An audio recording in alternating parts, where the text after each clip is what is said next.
Hi, my name's Lisa and I live in this tiny 1969 vintage caravan, traveling all around the place and doing a little bit of saxophone busking on the side for a bit of extra income.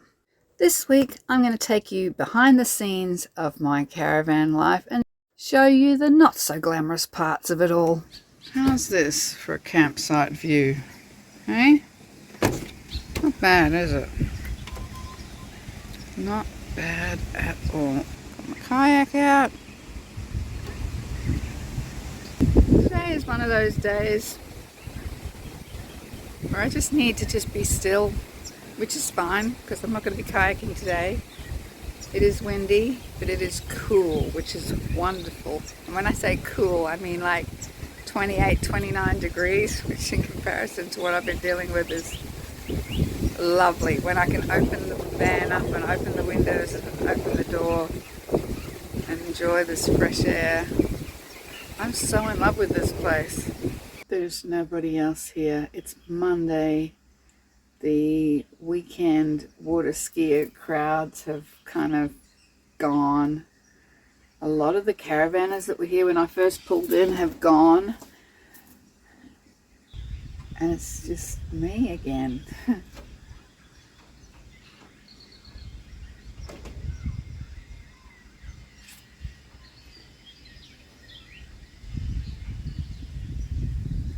I just love the sounds and the smells and the freshness of it all, and I really actually don't want to go anywhere at all right now. I don't want to go anywhere at all. I'm so content right where I am. I have extended my stay here a couple of times now. This feeling of I can't imagine another place feeling as perfect as this.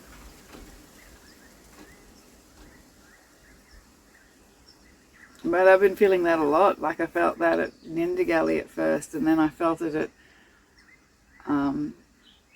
Lightning Ridge. I loved it there. I mean, Lightning Ridge itself, it's quirky and cool. The actual campsite, not exactly perfect. Like it was a typical caravan park. You're all in rows and you're on gravel, and it wasn't particularly scenic or, you know, a particularly nice atmosphere, but it was just across the road from the bore bath, so that kind of made it pretty special for me.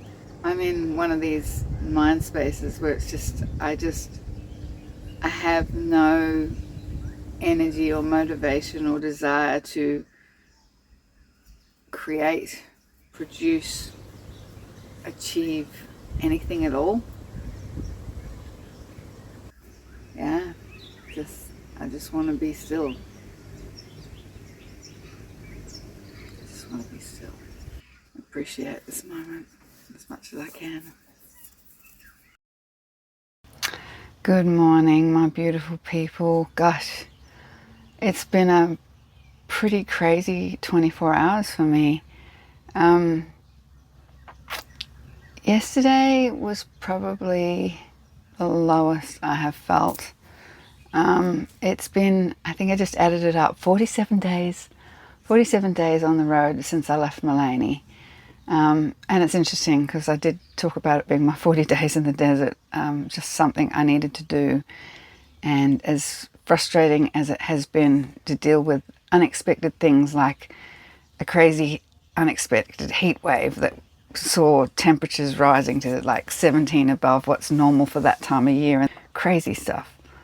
But something happened yesterday. I think yesterday I was about as flat as I think I felt this whole time. It was just, yeah, it was really bad. And I did have an appointment with my psychologist. She was very concerned. I ended up calling my best friend in the whole wide world, Rachel in New Zealand. What an absolute lovely, beautiful soul she is. She's got her own serious health issues she's dealing with, but she talked me through probably the hardest day I've ever been through. Thanks, Rach. And then I was just having one of those days where I just didn't want to get out of bed. I didn't want to get out of my pajamas. I just wanted to stay in bed and possibly watch Netflix all day long. Yeah, it was hard, you know. I was really just crying and crying and crying, and then I had stopped taking the antidepressants that the doctor had put me on, which were the only ones that had kind of sort of worked when I'd had them before when I was in America. They weren't working this time. It had been over 2 months, and I think if anything, I was just getting progressively worse and worse and worse. So when Rob had come to visit me, and, you know, I said that I was on these and I was really struggling and I was crying every day, like I'm just crying at everything every day, and I've never felt like this before. And he was kind of like, oh, I don't believe in antidepressants, you know, blah, blah, blah. And I was like, yeah, no, look, I'm not a big fan either. It's just when things get really desperate, I'll try anything, you know. He said, why don't you just try not taking them for a week and see if it makes a difference to how you feel? And so I did.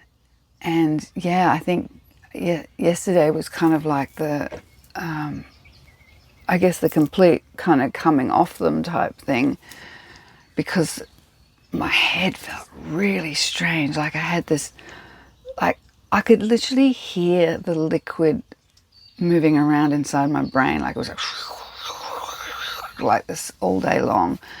My ears felt like they were almost like full of water. Like I kept kind of, you know, going like this and like this, like as if there was water in my ears, and I hadn't been swimming or underwater, or there had been no water around my head, but I could feel this sensation, and it was really, really uncomfortable, like pounding, just an intense feeling in my brain, which is interesting because I've noticed that in previous depressions that I've had, that sometimes the break from the depression to everything getting better again, there is often a really big headachy type feeling. Often I would get migraines or something like that, and it would just, you know, you'd notice the shift straight away within 24 hours. And that's what's kind of happened now.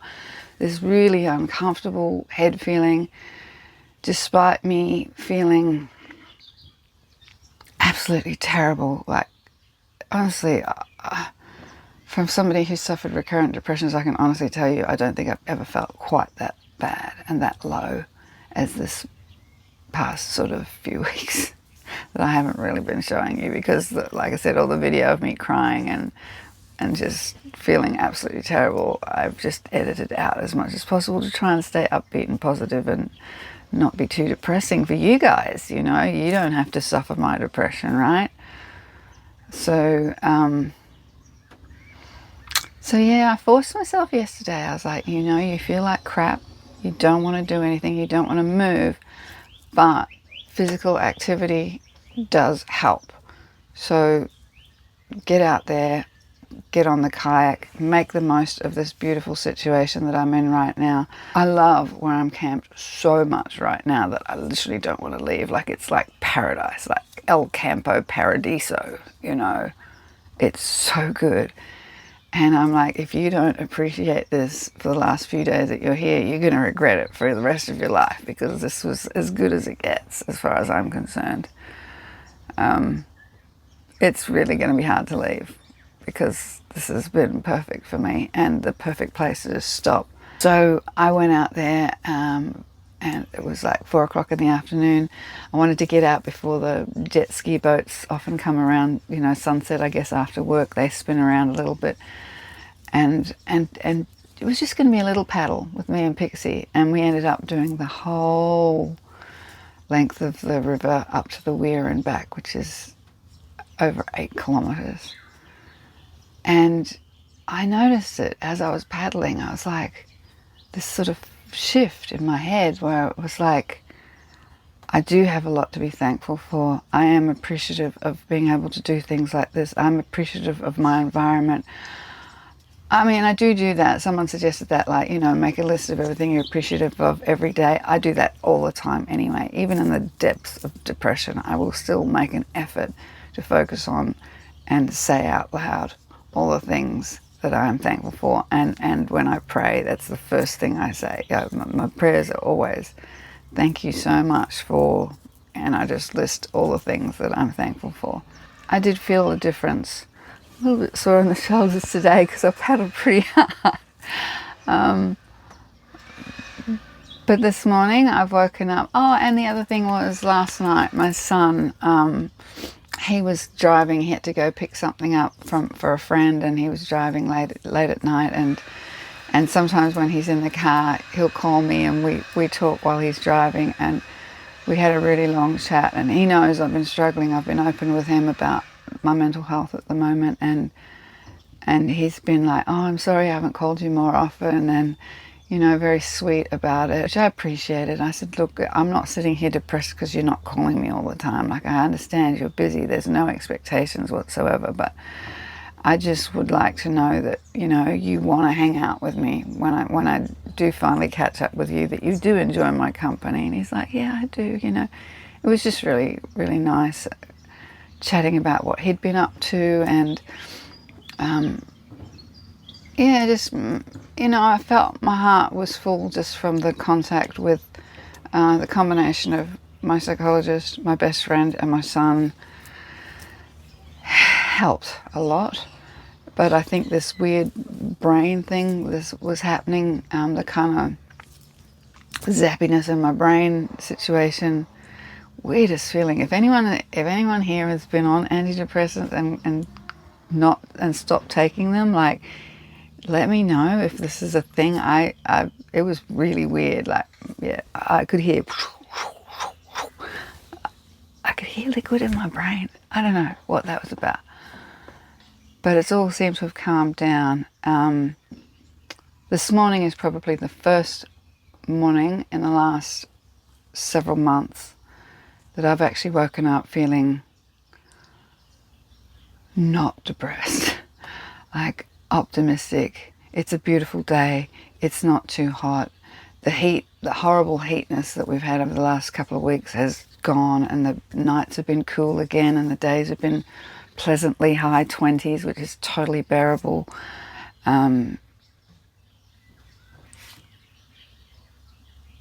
The air just feels clearer to me today. I can't really put my finger on it. I'm not going to say it's all over and I'm out of the woods completely, because, it's day by day. I'm just taking it day by day at the moment. And as far as plans on what I'm doing and where I'm going, I'm kind of taking it week by week, adjusting to not looking for, and with the mindset of having a home base, and adjusting to living your life a couple of weeks at a time in a place that you like, has been quite a bit of mental gymnastics involved in accepting that and being okay with that. Even though it looks like a dream to be traveling full time, you don't understand. Like, my whole life as a child was traveling full time. My parents, it's not something that I necessarily wanted in my adult life. So it's been, I have craved home and stability terribly because it's something I never had.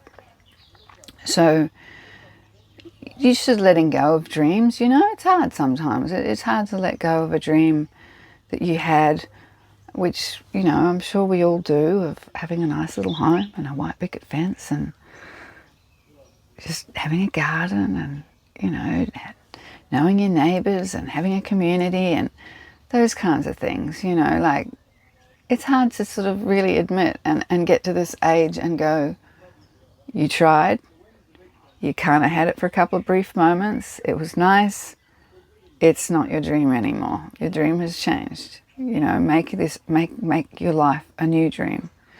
Your life is your dream after all. And my new dream is going to be appreciating places for a couple of weeks at a time. And if the only regular community contact I get is through you, talking to you and you responding back to me, through the few close friends that I have that I can talk to on the phone and occasionally visit, that's an adaptation that I'm just going to have to adjust to, you know, and be okay with that. It is an adjustment. And I know there's a lot of you watching who are about to launch into this type of lifestyle. I've had a lot of people contact me who are facing homelessness and a little bit scared and nervous and anxious, and for some bizarre reason find me inspirational. When you say things like that you find me inspirational, then I feel really bad that I've been telling you how depressed I am and how much I've been struggling, because I don't want to scare you. I don't want you to feel... I know, it's scary. It's a scary adjustment. You know, changing the concept of everything we've been brought up to believe to be true about success and what home is and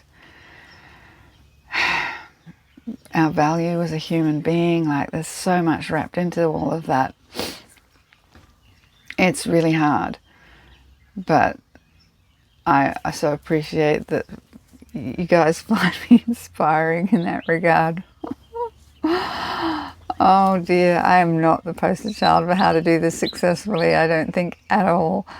I really do struggle a lot, but it means a lot that you guys are with me, you know, you're my tribe. I do feel so much less alone because of you, and yeah, I just wanted to let you know, like, in a really kind of quick update, which for me, what are we up to, nearly 15 minutes, is never really a quick update because I can talk, that I am feeling better. I think I'm hoping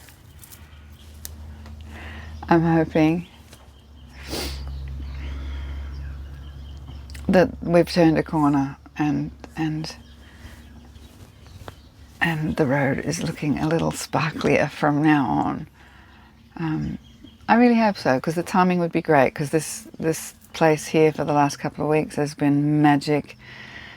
I really have had a chance to just breathe and enjoy it and feel content. And the next part of the journey is a part that I have been quite anxious about, because heading into the middle, where, you know, the greenery and the rivers and all that kind of stuff are going to subside, I'm pretty sure.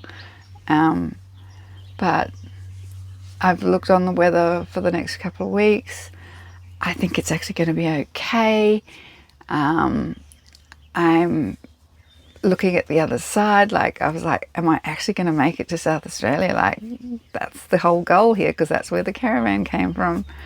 And I started really questioning the sanity of that choice. Like, maybe I should just duck down to Victoria right now, you know. It would make more sense logically.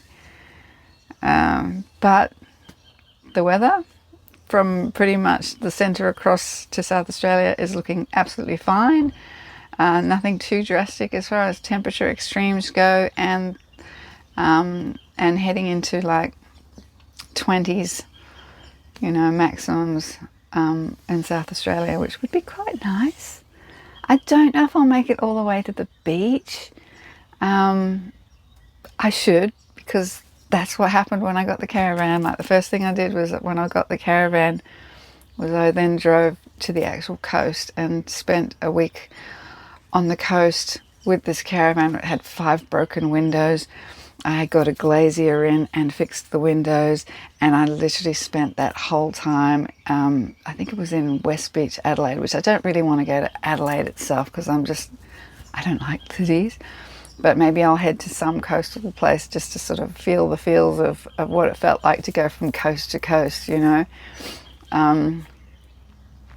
And yeah, I remember spending that whole time, oh my gosh, this van was filthy. It was so dirty. I just scrubbed and scrubbed and scrubbed and scrubbed and cleaned and cleaned and cleaned. It was gross. I'll see if I can find some of that early footage, or you know, photos or something, and put it in and link it. I'll just link one of the earlier videos that you can see when I first got the van. And I think I went round to a few op shops around the area and got myself a couple of bits and pieces, like a saucepan and a cup and a plate, and you know, random things that I needed to just get me going, because I had nothing. I mean, I had nothing. I came back from the States with a suitcase of clothes, and that was it. And eventually, I think around then, maybe I also went to Kmart. I feel like it was at some point I did a Kmart trip, and that's when I got things like a kettle and a toaster and the hot plates, the little baby microwave that I used for the last few years, like random. My neighbour's leaving. It's so funny, they all leave again in the morning. These guys had one of those camper trailer tent things. It was huge, and it just, you know, it looked like such an effort to set it up, and I was thinking, oh, surely they're not going to stay just one night. I couldn't go to all that effort and then pack it all again the next day, but they do. And they had a really nice big truck too, and I was like, dude, get yourself a caravan. Just open the door when you pull up. Like, it's so easy. But anyway, they look like off-roader type people. Very nice truck. It was a very nice truck. So anyway, that's the sound of them leaving. So yeah, I think I remember doing that, and I remember being quite excited because I went to Kmart and I had, my trolley was overflowing. Oh, I think I had like pillows and a duvet and like literally everything I needed to set up house for my caravan to get me going. The starter pack of life in a caravan. It was at Kmart with this trolley piled high, dustpans and brushes and all the random bits and bobs that I needed. And I think I was so excited because it cost, the entire thing was $200. I was like, you're awesome, Lisa. Who do you know can set up a house for $200? I can. I was pretty proud of myself. So yeah, the rest of you that don't understand have questioned the sanity of this whole journey. You just don't understand how significant that journey was for me, and how life-alteringly, yeah, it was a really big moment for me, and I feel like it's like having an anniversary, you know, like I call it my caravan-anniversary. Caravan-anniversaries. I feel the need to, what do they do when they have when married couples do like another wedding ceremony? They do like a commitment ceremony or something to commemorate them getting married. I feel like I needed to do this to really cement the relationship that I have. Here we go, I'm going to cry again. With my caravan, Priscilla. To just accept it after the past 6 years of fighting it a lot of the time, and still wishing and hoping for alternatives, trying lots of different alternatives, and then just coming back to, this is actually what works best for me. This type of lifestyle and the way I'm doing it is actually the best thing for me, and my, you know, my own quirkiness and my own little idiosyncrasies, my mental health, my physical health, everything. I just, yeah, I need to affirm for myself that this is now not a, oh, woe is me, I've lost everything and all I can do is live in a caravan, and oh, that's such a tragedy that it was in the beginning, to, it's okay, Priscilla, you've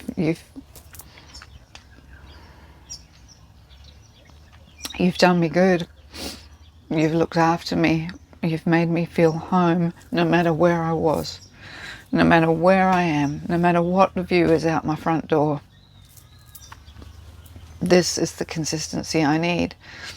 You know, I'm the type of person that loves routine. I'm really repetitive in my schedules. Like I have,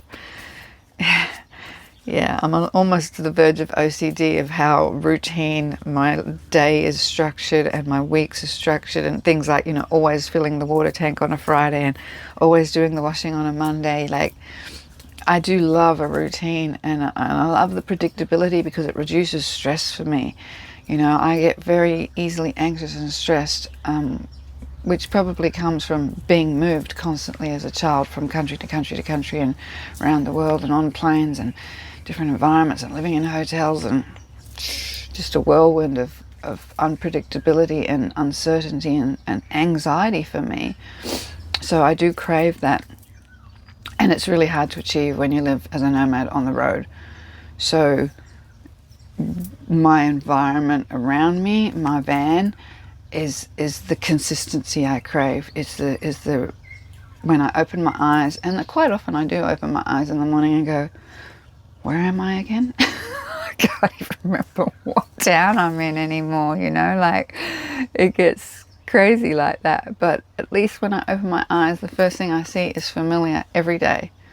That's why I don't feel comfortable sleeping in other people's houses or, staying in other places, like having to pack a bag and stay somewhere else. I'm like, can I just bring my van and stay in my van? I need this. It is my safe place, and I'm so thankful for it.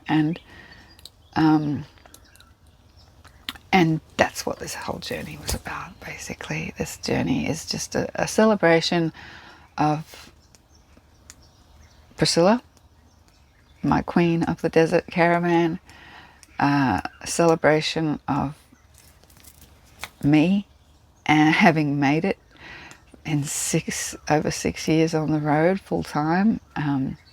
That's amazing. I mean, there's been a couple of snippets of stay a while places, obviously, and but generally this has been it for me. And I think, yeah, it's a sentimental journey I needed to take, and it doesn't need to make sense to you or anybody. I've had trouble having it make sense to me, but I'm ready now to launch into that next big part of this. This is, I've broken it down into legs, really. First leg, second leg, third leg. Yeah, this will be the third leg of the journey for me, and it's a big one, and it's 3 or 4 legs. So I'm kind of excited. I will do something really cool to celebrate each significant moment. Like in each leg, I'm trying to do something special for myself, to treat myself to something that, feels kind of cool. So that's the plan on that. And anyway, I love you guys. Thanks for watching, and for your well wishes, your prayers, your just love and encouragement, and yeah, couldn't have done it without you. So thank you. There are times when I regret very much buying this incredibly comfortable pillow top in a spring mattress, and those times pretty much once a fortnight, when I have to put clean sheets on and make the bed, because it is so heavy and it's literally jammed in here and it's back-breaking work just to make the bed. When I stayed with my friends down in Coolangatta in their caravan, and I made the bed when I left, and it was this so easy, light mattress, and the mattress was actually surprisingly comfortable. They said it was just a caravan mattress from Clark Rubber with like a little egg carton foam topper on it. It was perfectly comfortable, and I'm like, I need to get one of those. This mattress is really comfortable, and I justified it because I have rheumatoid arthritis, and I'm like, I need a comfortable bed. But oh my lord, this is the hardest part of my caravan life, I tell you, is this ridiculous job. Alright guys, you're gonna have to get out of the way for a minute. I need to sneak in here. Move my toys out of the way. You guys get out of the way. Oh, you guys go over that end. We need to come down this end. Do some stuff. Okay. Alright.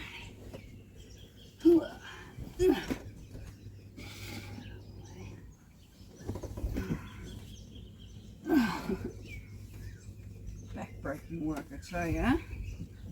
I literally hurt my back every time I do this.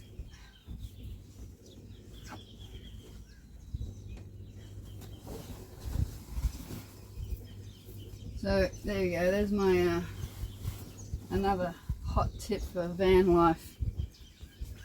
Do not buy a heavy mattress. That's why I was surprised that I wasn't overweight, like when they weighed my rig. I thought between this mattress and the aircon I would have been like pushing the limits, but no, apparently not. Apparently not. Alright.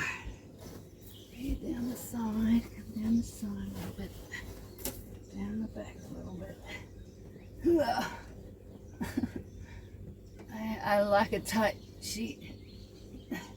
No wrinkles. No wrinkles will meet. Alright. So again. Yeah.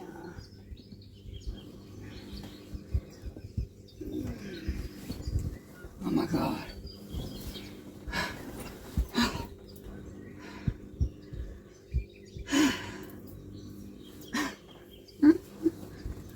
Seriously hard work.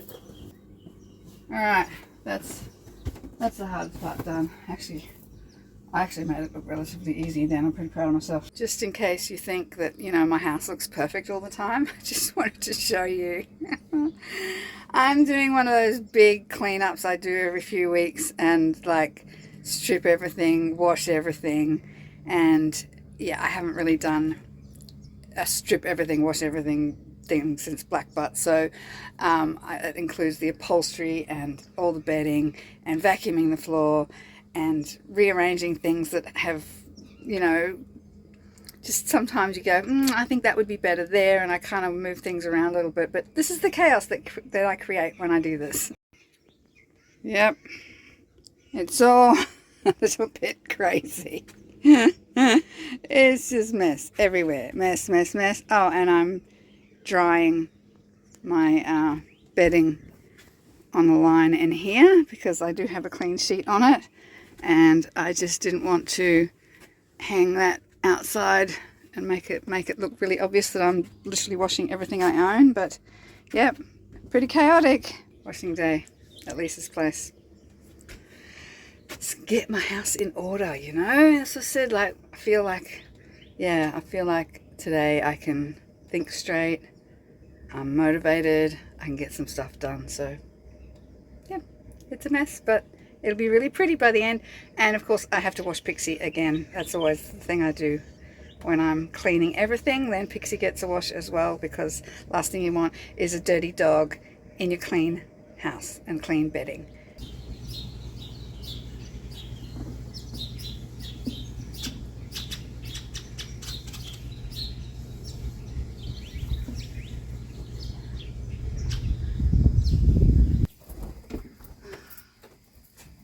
I'm a sucker for good linen. I like the really high thread count sheets.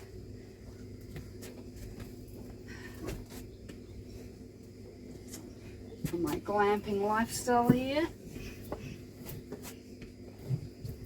How's that? Looks about right. High enough.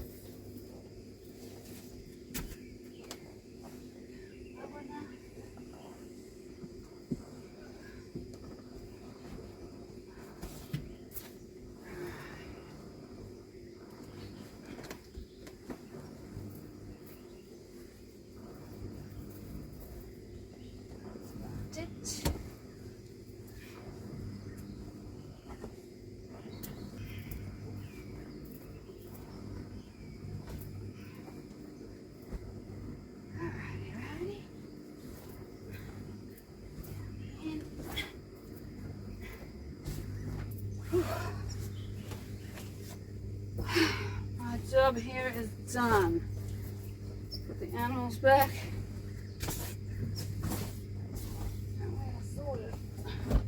Okay, now that I have some motivation in my life, I'm doing a few jobs.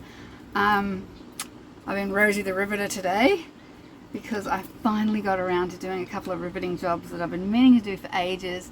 One of them was a handle on my screen door there. Look at this beautiful riveting job. I now have a handle. Instead of grabbing this, I was kept grabbing this all the time because the handle had fallen off. But I got one with like 4 rivets instead of 2. So I got that down at the hardware when Rob was visiting and we had to go to the hardware. I'm like, I need a handle. So I grabbed that and I finally riveted that on. And the other little rivet job was this little hinge of my kitchen window. The little rivets had just perished after a while. They just corroded and then just popped.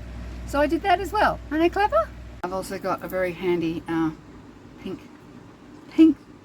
cordless drill, Makita. Amazing little drill. Like honestly, this little battery, like the trick is when you store them, don't store the battery in it. And I kept it separately. And honestly, it had been so long. I can't even remember the last time I'd used it. And when I put this on the charger, it was actually fully charged still. It hadn't lost its charge. That's always fun. And I have a cute little pink sparkly thing full of various drill bits and screw bits.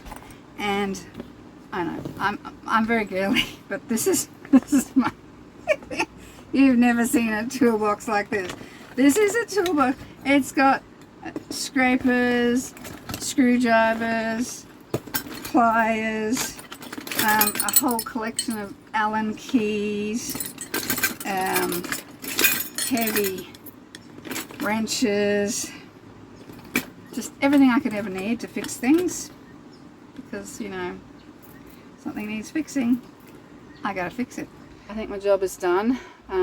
My dog is clean. My house is still a little bit chaotic, so I'm just going to do the last sort of tidying up, putting it away, everything.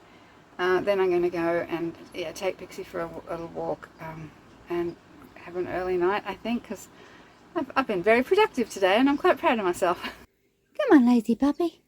Yeah, let's go.